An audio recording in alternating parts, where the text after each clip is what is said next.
नमस्कार दोस्तों, Jharkhand coaching classes के यूट्यूब चैनल में आप लोगों का स्वागत है।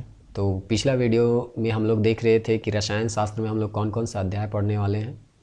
आगे आने वाले समय में हम लोग उन अध्यायों को बेहतर तरीके से समझने का प्रयास करेंगे। अगर आप लोगों ने पिछला वीडियो नहीं देखा है तो उस वीडियो को ज़रूर देखिए, क्योंकि आप लोगों को पता चलेगा कि हम लोग कौन कौन सा अध्याय आने वाले समय में पढ़ने वाले हैं। जैसा कि आप लोगों को पता है, विज्ञान विषय को मुख्य रूप से हम दो भाग में बांटते हैं। एक है फिजिकल साइंस, दूसरा है लाइफ साइंस। और फिजिकल साइंस को पुनः फिजिक्स और केमिस्ट्री में बांट के हम लोग पढ़ते हैं। तो अभी हम लोग का विषय केमिस्ट्री है, रसायन शास्त्र। तो रसायन शास्त्र के बारे में थोड़ा बहुत समझने का प्रयास करते हैं। तो सबसे पहले रसायन शास्त्र के जनक के बारे में जानने का प्रयास करते हैं। तो लेवाइसियर, एंटोनियो लेवाइसियर को आधुनिक रसायन विज्ञान का जनक के तौर पे हम लोग जानते हैं। अब इसे आधुनिक विज्ञान का, रसायन शास्त्र का जनक कहा जाता है। तो ज़रूर इन्होंने कुछ ना कुछ तो काम किया होगा, तभी इसे आधुनिक रसायन विज्ञान का पिता के नाम से जानते हैं। तो सबसे पहले हम लोग देखते हैं कि ऑक्सीजन, ये जो ऑक्सीजन है उसको ऑक्सीजन नाम देने वाला जो है वो कौन है? तो एंटोनियो लेवाइसियर। उसी तरह से यहाँ पे अगर हम हाइड्रोजन की बात करें तो हाइड्रोजन जो है, हाइड्रोजन का भी नामकरण करने वाले जो हैं वो लेवाइसियर हैं। इसी तरह से हम लोग का एक बहुत प्रचलित तथ्य है कि हम लोग का पूरा जो सृष्टि है वो पंच तत्वों से मिलके बना है। अग्नि, आकाश, पृथ्वी, वायु और जल, यानी कि यही पंच तत्व हैं, इन्हीं से मिला है। तत्व कहने का मतलब जिसको और सूक्ष्म रूप से हम लोग उसको तोड़ नहीं सकते हैं। लेकिन लेवाइसियर ने ये बताया कि जल एक तत्व नहीं है, जल को पुनः दो भागों में तोड़ा जा सकता है। जैसे कि अभी हम लोग जानते हैं जल जो होता है वो हाइड्रोजन और ऑक्सीजन से मिलके बना होता है। ये दो तत्व से मिलके जल का निर्माण हुआ, यानी कि जल तत्व नहीं हो गया, ये एक यौगिक या कंपाउंड के रूप में अब इसे जाना जाता है। तो ये चीज़ भी बताने वाले जो थे वो लेवाइसियर ही थे। यानी कि लेवाइसियर को कहा जाता है, जैसे फिजिक्स में न्यूटन का जो स्थान है वही स्थान लेवाइसियर का केमिस्ट्री में इनको दिया जाता है। इसके साथ ही साथ लेवाइसियर ने और भी बहुत महत्वपूर्ण काम किए हैं। जैसे कि इन्होंने बताया है कि ऑक्सीजन जो है उसको मनुष्य जो है वो सांस लेने के लिए प्रयोग करता है, यानी कि ऑक्सीजन O2 हम लोग के लिए प्राणवायु है। ये बताने वाले जो थे वो लेवाइसियर ही थे। साथ ही साथ आप लोगों को पता होगा किसी चीज़ को जलने के लिए सबसे महत्वपूर्ण जो गैस होता है, जो तत्वों का ज़रूरत होता है, उसमें ऑक्सीजन सबसे महत्वपूर्ण है। तो ऑक्सीजन जलने में सहायक होता है, ये चीज़ भी बताने वाले लेवाइसियर थे। उसके साथ ही साथ हम लोग देखते हैं कि बहुत सारे तत्वों का धीरे धीरे खोज होने लगा। जैसे कि अभी हम लोगों के सामने 118 तत्व हैं, उसको हम लोग 3 कैटेगरी में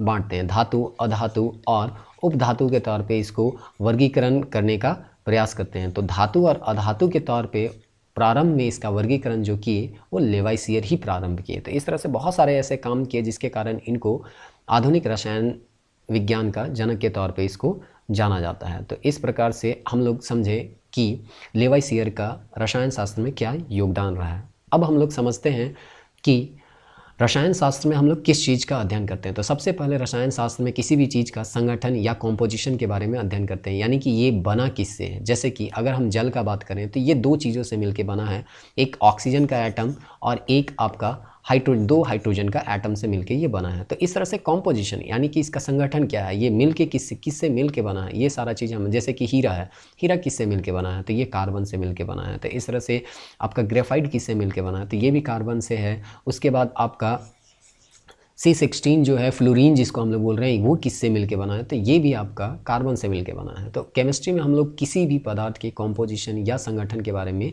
समझने का प्रयास करते हैं। साथ ही साथ केमिस्ट्री में हम लोग किसी पदार्थ के स्ट्रक्चर के बारे में समझने का भी प्रयास करते हैं। जैसे कि ये भी आपका ग्रेफाइट भी कार्बन से बना है, हीरा भी कार्बन से बना है, फ्लोरीन भी कार्बन से बना है, लेकिन इसका स्ट्रक्चर यानी बनावट जो है वो डिफरेंट है और इसके कारण इसका गुणधर्म भी चेंज हो जाता है। आपको अगर यहाँ पे इसका भौतिक गुणधर्म देखिए तो ग्रेफाइट जैसे हम लोग पेंसिल में लिखे होंगे तो उसको आपको देखने को मिला होगा, हीरा भी आप उसका फ़ोटो देखेंगे। उसके बाद फ्लोरीन है, तो तीनों का जो भौतिक रूप है वो तीनों बदल जाता है। तो अगर जो तत्व है उसका स्ट्रक्चर बदल दिया जाए तो उसका भौतिक गुणधर्म बदल जाता है। तो ये भौतिक गुणधर्म को भी हम लोग जो बदल रहा है उसका जो कारण है वो उसके स्ट्रक्चर है, इसको भी समझने का प्रयास हम लोग केमिस्ट्री में ही करते हैं। तो इस तरह से ये दी चीज़। तीसरा चीज़ है कि गुणधर्म प्रॉपर्टीज समझने का प्रयास करते हैं कि कौन से केमिकल का क्या प्रॉपर्टीज़ है। जैसे कि हाइड्रोजन का है कि हाइड्रोजन एक ज्वलनशील गैस है, तो वो उसका एक प्रॉपर्टीज़ है। ऑक्सीजन जलाने में सहायता करता है, तो वो उसका एक गुणधर्म है। तो हम लोग प्रत्येक तत्व के, प्रत्येक यौगिक के गुणधर्म के बारे में जो भी हम लोग अध्ययन करते हैं वो भी रसायन शास्त्र के अंतर्गत आता है। इसीलिए क्लास 11th का NCERT बुक है, उसमें आप देखें तो रसायन विज्ञान का एक यहाँ परिभाषा दिया गया है जो कि रोल्ट हॉफमैन के द्वारा दिया गया है। तो रसायन विज्ञान अणुओं और उसके रूपांतरण का विज्ञान है। यह न केवल 100 तत्वों का विज्ञान है, क्योंकि उस समय हो सकता है 100 तत्व के बारे में उनको जानकारी होगा, दिन ब दिन इसकी जानकारी बढ़ती गई और अभी 118 तत्व हम लोग। तो यहाँ पे कहा गया है 100 तत्वों का विज्ञान है, अपितु उसमें निर्मित होने वाली असंख्य प्रकार के अणुओं का भी ये क्या है, विज्ञान है। तो न केवल हम लोग 118 तत्व के बारे में पढ़ेंगे, बल्कि इस 118 तत्व से, जैसे कि हाइड्रोक्लोरिक एसिड बनाता है हाइड्रोजन और क्लोरीन से, उसी तरह से सोडियम क्लोराइड आपका बनता है सोडियम और क्लोरीन से। तो ये सब के बारे में जो अध्ययन करते हैं, इसका कैसे बनता है, ये एसिड कैसे, ये बेस कैसे है, क्यों कहते हैं हम एसिड, क्यों कहते हैं बेस, क्यों कहते हैं सॉल्ट, ये सब सारा चीज़ जो स्ट्रक्चर है, ये सब सारा चीज़ हम लोग केमिस्ट्री में पढ़ते हैं।